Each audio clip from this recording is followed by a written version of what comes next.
So this is a deciduous forest once again, and we can see two different ecosystems. Right here, this is higher land, and there is nice well-drained soil down here.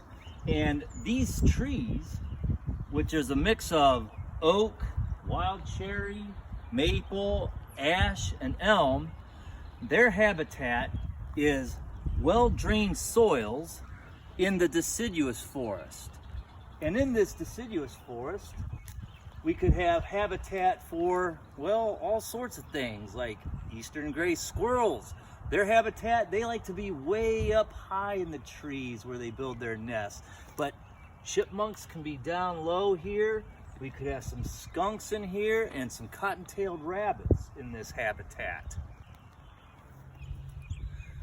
Okay, well, we've walked down the hill and we're in a lower spot, and the habitat has changed. Now the soil down here is not well drained. In fact, it's wet all the time. Well, that's a limiting factor for those trees up there, those oak trees and elm trees and ash trees. They don't like this type of soil. They can't grow here, so their population has been limited. There aren't any in here. But this is perfect habitat for these cattails. They love soil that is underwater all the time. And this is also perfect habitat for an animal called a spring peeper. And spring peepers are types of frogs, and they love to lay their eggs in the water down here, and then they'll hatch into tadpoles. At night you can hear them singing, calling out for mates. And then when they're adults, the tree frogs, they crawl out of here, well, and they live in the trees. See, tree frog habitat, or spring peeper, that's a type of tree frog in Ohio, their habitat needs to be close to the deciduous trees where they can live in the trees as adults, but they need to start off here in these swamps. Yeah, rabbits up there, frogs down here. I wonder what you get if you crossbreed a frog with a rabbit. A ribbit.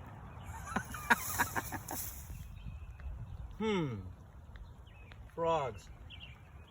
What do you call a frog without legs? Unhoppy.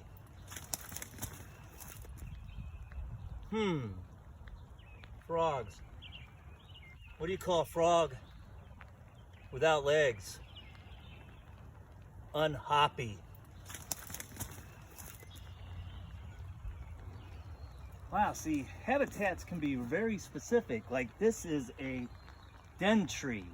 And this den tree is perfect for squirrels because it's got places where it can store its nuts. And if you take a look at all these walnuts that were stored in there, stored in this den, and then used for food. And then they throw the shells away, and then squirrel nests can be way up here. This is pretty cool. A den tree. And this species of tree is a maple tree.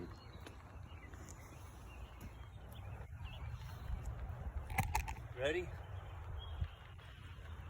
Well, I hope the rabbits and frogs don't mind, but I got a perfect piece of land between the swamp back here and the forest up here to grow some wheat. And you know, wheat can be used to make flour, which can be used to make pancakes. I wonder where rabbits and frogs go to get their pancakes.